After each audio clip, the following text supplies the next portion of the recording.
Samantala, nakapag-develop ang UP Manila ng isang gamot na kaya raw kontrahin ang diabetes. Ang pangunahing sangkap nito, ampalaya. At para bigyan ng mukha ang balita, Mobile Journal, Denise Valdesancho.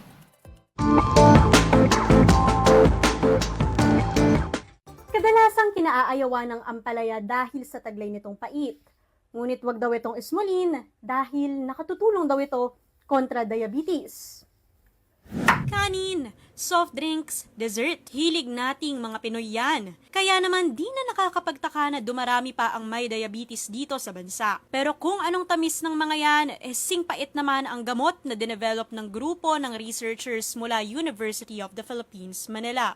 Yan ang ampalaya na dati pang pinaniniwala ang nakapanggagamot ng iba't ibang uri ng sakit. At ito raw mismo ang dahilan kung bakit may ganitong pananaliksik. Actually, it's a decade in the making. What sparked the study is yung talagang goal of the National Integrated Research Program on Medicinal Plants, which is to be scientifically validate the folkloric uses of the medicinal herbs that was used by our ancestors. Ang ampalaya, may mga active ingredients kabilang ang momordicin na nakapagpapababa ng glucose levels sa katawan at nakakatulong panlaban sa diabetes. Since alam naman natin na it's a lifestyle disease, so alam naman natin na with our changing lifestyle, so tumataas din yung prevalence ng diabetes disease in the country nowadays. Mula rito, ang goal daw nila ay makadevelop ng safe, effective at affordable na herbal medicine. It is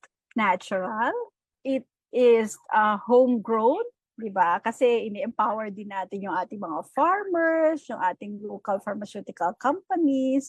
So it is high time that we develop our own product. Safe na safe din daw itong inumin dahil wala itong side effects. Pero ano ba ang kaibahan nito sa mga nakikita nating herbal supplement? No, so when we say it's already in herbal medicine, it can have a therapeutic claim. So, unlike for herbal supplements, diba, nilalagay nila na no therapeutic claim because it was not validated yet using your clinical trials. Sa ngayon, nasa proseso pa rin ang UP Manila ng paghahanap ng makaka-partner upang ma-commercialize na ang ampalaya herbal medicine. Minsan nga naman talaga, better is better lalo na kung diabetes ang pag-uusapan. Kaya naman mga kapatid, make better lifestyle choices habang kaya pa at habang maaga pa. Mobile journalist Denise Valdesancho po, hatid ang mukha ng balita.